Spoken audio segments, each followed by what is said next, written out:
કૃષિ ક્ષેત્રે નવીનતા અને ટેકનોલોજી ક્ષેત્રે આઈસીએઆરના ઉપક્રમે દેશભરમાં કૃષિ વિજ્ઞાન કેન્દ્રો કાર્યરત છે. ગુજરાત, મહારાષ્ટ્ર અને ગોવા એમ 3 રાજ્યોમાં કાર્યરત 88 કેવીકેના વાર્ષિક ઝોનલ વર્કશોપનો જિલ્લા મથક ભુજમાં રવિવારે પ્રારંભ થયો હતો. 22મી જુલાઈ સુધી ચાલનાર ત્રિદિવસીય વર્કશોપમાં 3 રાજ્યોના કૃષિ વિજ્ઞાન કેન્દ્રો પોતાની વાર્ષિક કામગીરી અને સંશોધનના અહેવાલ રજૂ કરશે. આ ઉપરાંત કૃષિ ક્ષેત્રે થયેલ નવી શોધખોળ અને આગામી આયોજન અંગેની વિગતો રજૂ કરશે. ગુજરાત, મહારાષ્ટ્ર અને ગોવા રાજ્યના કૃષિ વિજ્ઞાન કેન્દ્રોના વડાઓ 2024 દરમિયાન કરેલ કામગીરી જેવી કે ટેકનોલોજી, ખેડૂત કેન્દ્રિત પ્રવૃત્તિઓ અને નવીન યોજનાઓ રજૂ કરશે. આઈસીએઆર અટારી પુણેના ડોક્ટર એસ.કે. રોયે જણાવ્યું હતું કે ઝોનલ વર્કશોપમાં કેવીકે દ્વારા રજૂ કરવામાં આવેલ વિગતો અને આયોજનોનું નિવૃત્ત નિષ્ણાંતો મૂલ્યાંકન કરી પોતાનું સૂચન આપશે. કાજદે ભુજના ડાયરેક્ટર ડોક્ટર મનીષ રાવતે જણાવ્યું હતું કે આ ઝોનલ વર્કશોપમાં ખેડૂતોની આવકમાં વૃદ્ધિ માટે આધુનિક કૃષિ ટેકનોલોજીનો મહત્તમ ઉપયોગ કરવા પરામર્શ કરાશે. પરભણી કૃષિ યુનિવર્સિટીના વાઇસ ચાન્સેલર ડોક્ટર ઇન્દ્ર મિશ્રાએ વર્ષમાં એક વખત આયોજિત થતા એન્યુઅલ વર્કશોપ થકી કૃષિ વિજ્ઞાન કેન્દ્રો વચ્ચેનું આપસી સંકલન સુદૃઢ બને છે અને જે તે કેન્દ્ર દ્વારા કરવામાં આવેલ સંશોધનનો લાભ અન્ય વિસ્તારોના કેવીકેને મળે છે. મુન્દ્રા કેવીકેના ટ્રસ્ટી રજનીકાંત પટોળાએ વેસ્ટર્ન ઝોનના આ વર્કશોપમાં કચ્છના બાગાયતી પાસે ખારેક, કેસર, કેરી, નાળિયેર વગેરેનું ગુણવત્તાસભર ઉત્પાદન વધારવા અંગે કૃષિ વૈજ્ઞાનિકો સાથે પરામર્શ કરાવશે. ભુજની સેવન સ્કાય હોટલ ખાતે ચાલતા 3 દિવસીય ઝોનલ વર્કશોપમાં આઈસીએઆરના પૂર્વ ડેપ્યુટી ડાયરેક્ટર મહારાષ્ટ્ર અને ગુજરાતની નવ કૃષિ યુનિવર્સિટીના કુલપતિઓ, આસિસ્ટન્ટ ડિરેક્ટર જનરલ, આઈએસઆરના ડાયરેક્ટરો, एजुकेशन डायरेक्टरों, कृषि वैज्ञानिकों वगैरह हाजिर था. हमारा जो प्रोग्राम है ये आईसीएआर अटारी पुणे और KVK Kutch 1, Kutch 2, KVK Patan, KVK Mehsana के जॉइंटली ऑर्गेनाइजेशनशिप में यहाँ पे ये प्रोग्राम हो रहा है और ये 3 दिवसीय कार्यशाला है. इसके अंदर 82 केवीकेज, 3 स्टेट के जो 82 केवीकेज हैं वो यहाँ पे पधारे हुए हैं और जो 3 दिवस की कार्यशाला के अंदर वो अपने जो वार्षिक प्रतिवेदन है, उनकी जो एनुअल रिपोर्ट है, एनुअल अचीवमेंट, सिग्निफिकेंट अचीवमेंट्स हैं, वो यहाँ पे डिस्कस करेंगे और वो डिस्कशन में जितने भी केवीकेज हैं वो आपस में इंटरेक्शन करेंगे ताकि किसी केवीके में अगर कोई बहुत अच्छा काम हो रहा है, कोई एग्रीकल्चर रिसर्च हो रही है, तो उस रिसर्च को दूसरा जो केवीकेज है वो भी उसको अडॉप्ट कर सके और वो उसको दूसरी जगह पर ट्रांसफर कर सके, डिसैमिनेट कर सके, ताकि जो किसान है वो किसान उसका उपयोग करके अपनी जो वार्षिक इनकम है, वार्षिक जो आय है, उसको बढ़ा सके. मैं पहले बताना चाहूँगा आपको कि हमारे जो प्रोग्राम हमारे कच्छ की जो धरा पे हो रहा है, इस प्रोग्राम के जो मेन संयोजक है वो डॉक्टर एस.के. रॉय हैं. Doctor S K. Roy director ATARI Pune, जो इस 3 स्टेट को संभालते हैं और उनके अंडर में 82 केवीकेज यहाँ पे कार्य कर रहे हैं. कच्छ के अंदर हमारे यहाँ पे 2 केवीकेज हैं, जिसमें से एक आईसीएआर केवीके है जो काजरी केवीके कुकमा जिसको हमको पता है. दूसरा हमारे पास में एक केवीके सड़ऊ मुंद्रा जो है उसके अंदर है और ऐसे करके हमारे पास में इस वर्कशॉप में 4 आईसीएआर केवीकेज हैं, स्टेट एग्रीकल्चर यूनिवर्सिटीज़ केवीकेज हैं, एनजीओज केवीकेज हैं, यहाँ पे पधारे हुए हैं. हमारे यहाँ पे आपने जो डायस में देखा है जो वीवीआईपीज़ हैं उनके अंदर फॉर्मर डीडीजी डॉक्टर पी दास है, जो एक लीजेंडरी फिगर हैं एक्सटेंशन में, एग्रीकल्चर एक्सटेंशन, फील्ड एक्सटेंशन में उनका एक बहुत बड़ा नाम है, जिन्होंने हमारे देश को 15 साल डीडीजी की पद से वो सुशोभित किया. उन्होंने उस पर रहे थे. डॉक्टर प्रोफेसर इंद्रमणि सर हैं, वाइस चांसलर, प्रोफेसर या फॉर्मर वाइस चांसलर जो हैं ए.के. सिंह सर, वो यहाँ पधारे हुए हैं. हमारे पास में डॉक्टर पी सुब्बराव सर हैं और director CIH Bikaner doctor Rane sir, वो हमारे यहाँ पे पधारे हुए हैं. ऐसे करके हमारे पास में जो वीवीआईपीज़ हैं वो बड़े लर्नेड लोग हैं हमारे पास में, जो इस 3 दिवस तक यहाँ पे रहेंगे और किसानों केवीकेज के जितने सीनियर साइंटिस्ट हेड्स वगैरह हैं उनके साथ में वो डिस्कशन करेंगे और उनको कुछ सजेशंस भी देंगे, उनकी कार्य जो प्रगति है उसको देखेंगे भी. और दूसरी चीज़ क्या है, हमारे पास इस प्रोग्राम के अंदर तो इफ़को ने भी हमको स्पॉन्सरशिप किया है. इफ़को के जो चीफ एग्रीकल्चर ऑफिसर हैं डॉक्टर तनेंद्र सिंह, वो यहाँ पे पधारे हुए हैं. स्टेट लाइन डिपार्टमेंट्स में डॉक्टर जैसे KM वकीला साहब है, DDM नाबार्ड है, ठीक है ना, COE डेट पाम है, DDH हॉर्टिकल्चर है, ये सब यहाँ पे इनके रिप्रेजेंटेटिव और वो खुद यहाँ पे पधारे हैं. और इसके अंदर ये सब लोग बैठ के ये भी अपने फील्ड एक्सपीरियंसेस को यहाँ पे शेयर करेंगे ताकि केवीके के जो लोग हैं उनके एक्सपीरियंसेस को, उनको सुझाव को यहाँ पे इम्प्लीमेंट कर सके ताकि किसानों की लिए सब एक मिलके एक साथ होके कार्य कर सके। और इसका सबसे बड़ा जो उदाहरण अभी आपको देखने को मिला होगा, विकसित संकल्प यात्रा के अंदर सारे कृषि विज्ञान केंद्र, सारे के सारे आईसीएआर रिसर्च इंस्टीट्यूट जितने भी थे वो सब एक साथ एक लाइन में आके उन्होंने कार्य किया था। दूसरी चीज़ क्या, इस प्रोग्राम का जो होस्ट है वो उसमें केवीके 1 जो कच्छ, जैसे मैंने बताया आपको, केवीके कच्छ 1 भी इसका एक होस्ट है इस प्रोग्राम का। जो मुंद्रा के जो संस्थापक हैं, इस केवीके कच्छ 1 के जो संस्थापक हैं वो भी यहाँ पे पधारे हुए हैं, वो भी स्टेज पे हैं हमारे। तो ये 3 दिवस के अंदर हम सब लोग बैठ के अपनी वार्षिक प्रतिवेदन को, वार्षिक रिपोर्ट को हम आपस में एक दूसरे से साझा करेंगे। और सबसे बड़ी चीज़ क्या है, इस 3 दिवस के अंदर सारी यूनिवर्सिटीज़, जितनी भी यूनिवर्सिटीज़ हैं उन सब के मतलब डायरेक्टर एक्सटेंशन एजुकेशन यहाँ पे पधारे हुए हैं, गुजरात से, महाराष्ट्र से, गोवा से, जो एक बहुत बड़ी अचीवमेंट है। 150 लोग कुल मिला के इस 3 दिवसीय कार्यक्रम में 150 लोग कच्छ की धरा पे 3 दिन तक रहेंगे। पुणे जो जिनका अंडर हम लोग मॉनिटर करते हैं 3 स्टेट, महाराष्ट्र, गुजरात एंड गोवा। तो आज के प्रोग्राम के बारे में क्या बताएं? प्रोग्राम ये है जोनल वर्कशॉप है, जो हमारा जो जोन है महाराष्ट्र, गुजरात एंड गोवा, तो इनका सारा साल में जो काम करते हैं तो उनका एनुअल रिपोर्ट यहाँ प्रेजेंट होता है। 3 दिन यहाँ रखा है तो एनुअल रिपोर्ट का प्रेजेंट होगा, वो क्या काम किया है। और इनका इस लाइन का जो एक्सपर्ट है, जो vice chancellor, farmer DDG, deputy director general और भी एक्सपर्ट्स हैं, जो लोग उनको प्रेजेंटेशन को उनको देखेंगे, जो क्या काम किया है और क्या करना होगा, तो इसके बारे में 3 दिन चर्चा होगी। आज केवीके सारो मुंद्रा છે એ rural agro research and development society NGO એના હસ્તક આ ચલાવીએ છીએ અને કેવીકે જે સેન્ટ્રલ ગવર્મેન્ટનું એક સ્કીમ છે ફાર્મર્સ માટે અને એનું અપલિફ્ટમેન્ટ માટે। આ જે વર્કશોપ છે એ વેસ્ટર્ન ઝોન 8મો વર્કશોપ છે વેસ્ટર્ન ઝોનનું, જેમાં મહારાષ્ટ્ર, ગુજરાત અને ગોવાની દરેક કેવીકેની હાજરી હોય છે।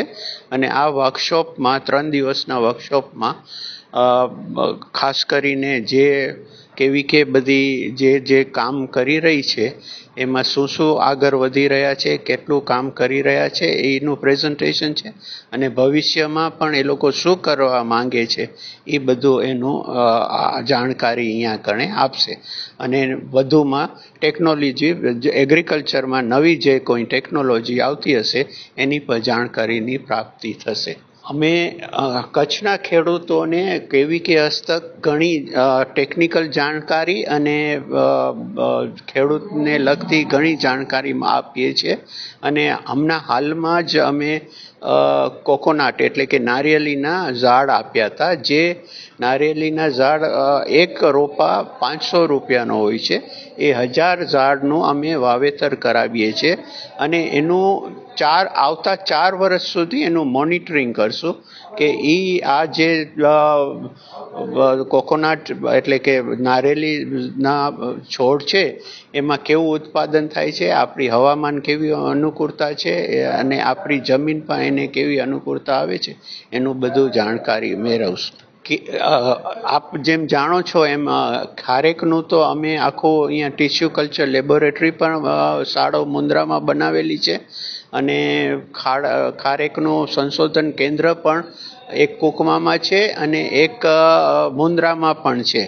એટલે એમાં સંશોધન તો ચાલુ જ હોય છે, પરંતુ આપણે હવામાન હવે બદલતી જાય છે એટલે એ હવામાનને અનુકૂળતા આવે એ પ્રમાણે પણ એનું રિસર્ચ કેમ આગળ વધે, એટલે અત્યારે અહીંયા આ વર્કશોપમાં ડાયરેક્ટર બિકાનેરથી પણ આવેલા છે, જે આમાં ખાસ ખારેકના બિકાનેરમાં મોટું કેન્દ્ર છે ખારેક માટેનું અને એનું સંશોધન માટે, એટલે એની પણ જાણકારી એ લોકો આપશે અહીંયા।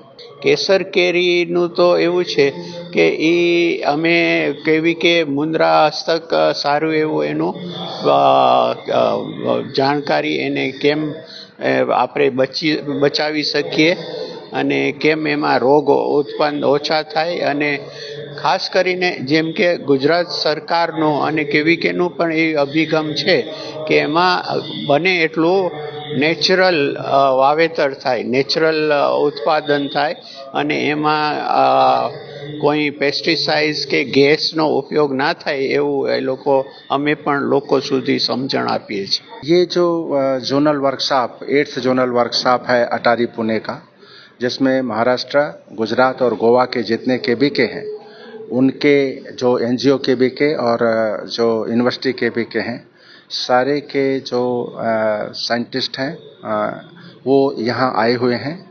ये एक तरीके से साल में एक बार वर्कशॉप होता है। वर्कशॉप की कोशिश है कि हम अच्छा क्या कर रहे हैं वो दूसरों को बताएं और दूसरे क्या अच्छा कर रहे हैं उनसे हम सीखें। तो ये सीखने सिखाने का वर्कशॉप है और जिसमें देश के एक्सटेंशन क्षेत्र में जो बड़े लोग काम किए हैं उनमें आपका जैसे पुराने डीडीजीज हैं और ढेर सारे वाइस चांसलर यहाँ पर आए हुए हैं, फार्मर वाइस चांसलर्स हैं, वो सब इसको रिव्यू करते हैं और रिव्यू कर करके ये डायरेक्शन दी जाती है कि क्या इम्प्रूवमेंट अपने में आपको करना है, कैसे अप्रिसिएशन करना है। तो जो केवीके बहुत अच्छा परफॉर्म कर रहे हैं उनको अवार्ड दिया जाता है, अप्रिसिएशन दिया जाता है, एक दूसरे से लर्निंग की कोशिश की जाती है। कोई केबीके है वो नए टूल टेक्नोलॉजी का, इंफॉर्मेशन टेक्नोलॉजी का ज़्यादा यूज कर रहे हैं, कुछ कम कर रहे हैं, तो कैसे एक दूसरे से सीख सकते हैं।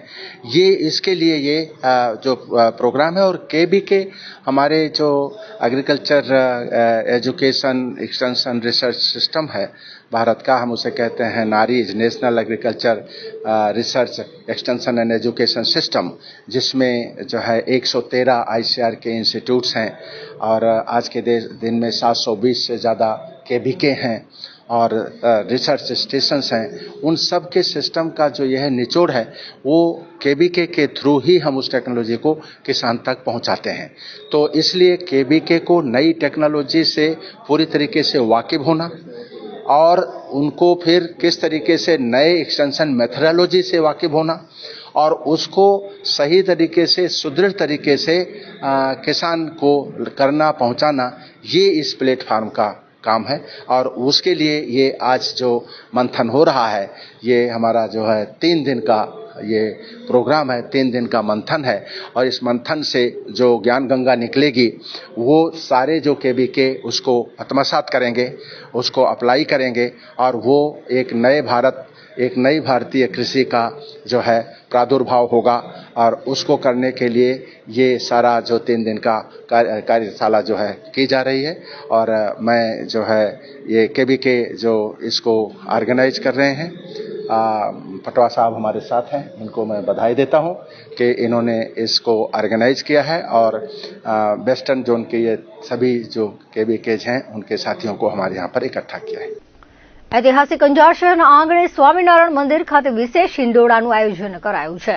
રવિવારે સાંજે શ્રી હરિ લીલા હિંડોળા દર્શનનો પ્રારંભ થયો હતો, જેમાં બ્રહ્માંડ દર્શન, ઓપરેશન સિંદૂર, શિક્ષાપતિ ભવન, મયુર હિંડોળા દર્શન, કમળ હિંડોળા સહિતના દર્શન સર્વે ભક્તો માટે ખુલ્લા મુકાયા હતા। હિંડોળા મહોત્સવના પ્રારંભ પ્રસંગે અંજારના ધારાસભ્ય ત્રિકમભાઈ છાંગા, નગરપાલિકા પ્રમુખ વૈભવભાઈ કોટરાણી, ભુજ સ્વામિનારાયણ મંદિરના મહંત પૂજ્ય ધર્મનંદન દાસજી, વસંતભાઈ કોટરાણી, નિલેશભાઈ ગોસ્વામી, પાર્થ સોરઠિયા, અશ્વિન દાદા, કચ્છના વિવિધ સ્વામિનારાયણ મંદિરોમાં સંતોની હાજરીમાં હિંડોળા મહોત્સવનો પ્રારંભ કરાયો હતો। અલૌકિક કલાત્મક હિંડોળાના દર્શનનો લાભ લેવા મોટી સંખ્યામાં ભાવિક ભક્તો ઉમટ્યા હતા। શ્રીહરિની લીલાઓના દર્શન કરી ભાવિકો મંત્રમુગ્ધ બન્યા હતા। કચ્છ જિલ્લામાં શિક્ષકોની ખાસ ભરતી થવાની છે, ત્યારે તાત્કાલિક ભરતી કરવામાં આવે અને સ્થાનિક શિક્ષકોને પ્રાથમિકતા આપવામાં આવે તેવી રજૂઆત મુન્દ્રાના આશાપુરા ચેરિટેબલ ટ્રસ્ટ દ્વારા કરવામાં આવી છે। જિલ્લા પ્રાથમિક શિક્ષણ અધિકારીને કરેલી રજૂઆતમાં જણાવાયું હતું કે કચ્છમાં 30 થી 35% શિક્ષકોની ઘટ છે, જેમાં 19 સરકારી પ્રાથમિક શાળાઓ શિક્ષક વિના ચાલે છે। કચ્છના 3000 થી વધુ લાયકાત ધરાવતા સ્થાનિક યુવાનો નોકરીની રાહ જોઈ રહ્યા છે, ત્યારે કચ્છની ખાસ ભરતીમાં સ્થાનિક શિક્ષકોને પ્રાથમિકતા અપાય તો બાળકો સાથે ભાષાકીય અને સાંસ્કૃતિક તાદાત્મ્ય સ્થપાશે। સંસ્થાના પ્રમુખ ગજેન્દ્રસિંહ ભીમાજી જાડેજાએ ભુજમાં આયોજિત પત્રકાર પરિષદમાં જણાવ્યું હતું કે જો આ અંગે તાત્કાલિક નિર્ણય લેવામાં નહીં આવે તો એસએમસીને સાથે રાખી વિરોધ કાર્યક્રમો યોજવામાં આવશે। કચ્છમાં લગભગ ઘણા દાયકાઓથી શિક્ષકોની ઘટનો પ્રશ્ન ચાલે છે। કે મતલબ આજકાલનો પ્રશ્ન નથી, 2-5 વર્ષનો કોઈ પ્રશ્ન નથી, વર્ષોથી શિક્ષકોની ઘટ બાબતે કચ્છની મીડિયાની અંદર આપ જોતા હશો ને ડેટા ઘટાવો તો એમાં ખબર પડે કે 40-50% ઘટ એવરેજ રહે જ છે રમેશ.